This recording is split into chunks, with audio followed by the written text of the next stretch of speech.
What's up, everybody? Welcome back to my channel. It's been a while since I posted anything, but today I'm going to be doing a clutch master cylinder in my 4th Gen Camaro behind me, and there really is no way to sugarcoat this. The job sucks. This is the second one I'm doing because I believe that the first one is possibly defective because I can't keep a pedal, even though it's been bled several hundred times. So I'm going to take you along with this and show you why it sucks, and hopefully it makes it easier for you.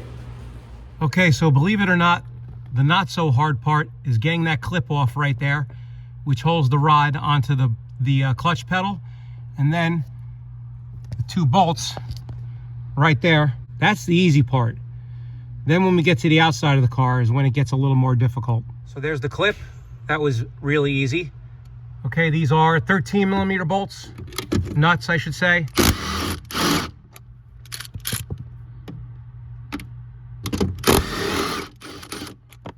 Oh, right behind the carpet, as usual.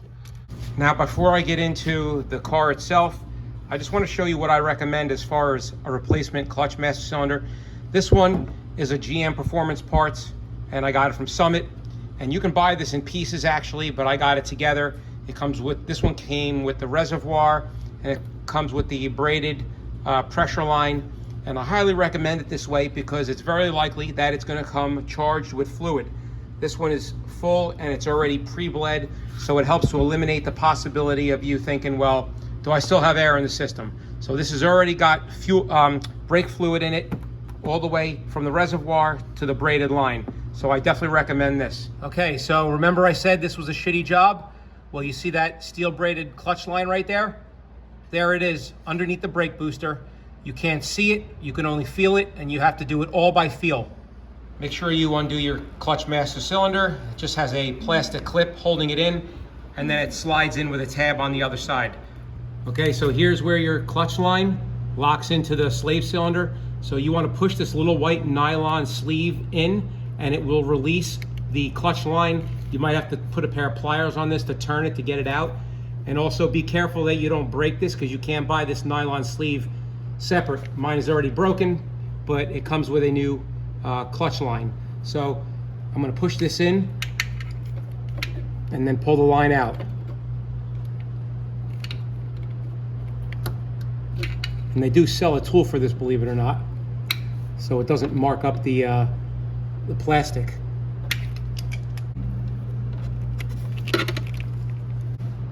Okay, that was the last time that was ever going to work. I barely got that out because it's broken and the plastic's all marred up.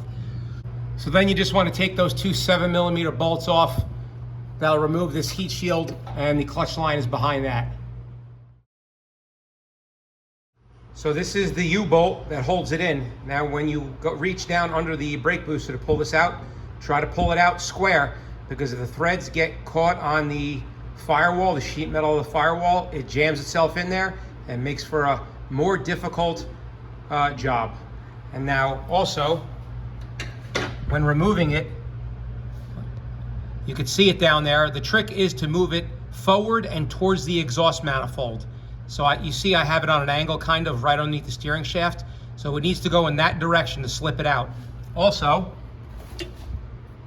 the clutch reservoir here, there is a wire harness right down there, which has to be moved in order to slide that hose out, like towards the front. And that doesn't want to move either. So that is another challenge that you're going to face. Okay, I just wanted to show you how it's going to come out. So it's between the steering shaft and the body of the car, to the left of the steering shaft, and then it's going to slide forward. Also, I was able to sneak the clutch reservoir behind the brake booster and underneath it, which I didn't think I was going to be able to do. So here's the old one. I just want to make a note that this line is literally right up against the bottom of the brake booster. So you have to make sure that it comes molded, and it has to stay like that. Otherwise, the reservoir is not going to reach its mounting location. So this cannot be twisted like this or like this when you put it in. So when it comes time to put this U-bolt back in, putting it in blind sucks from the other side, and then you're going to probably need somebody in here, another set of hands, to hold this bracket lined up with the holes. Otherwise, you'll never get it through, and you'll just be fighting it. Ask me how I know from the last time. Anyway, so that did fix my problem, and I'm super stoked because I've been chasing this thing. I put a slave cylinder in it. That didn't fix it. And I was hoping it wasn't the transmission. So super happy. Anyway, I hope this helped some of you out. Don't forget to like and subscribe.